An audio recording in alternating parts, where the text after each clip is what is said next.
hey, if you find your phone and you cannot locate it, you can also actually use the Find Phone application on your Xiaomi Watch too.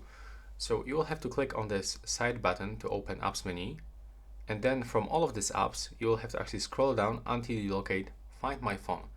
Now click on it. There we go. Now we can click X to finish, and that's how you can find your smartphone. It is actually playing your current ringtone at the high volume level. And what is also interesting, that it is actually going over the do not disturb mode. So take a look. I just turned on the do not disturb mode on my phone, but still this watch is actually pinging our smartphone. So that's really useful, because on the Watch S3 and the Band 8 Pro, this feature is actually not working when you turn on the do not disturb mode on your smartphone. So that's all right now. Please subscribe to my channel and see you in the next one.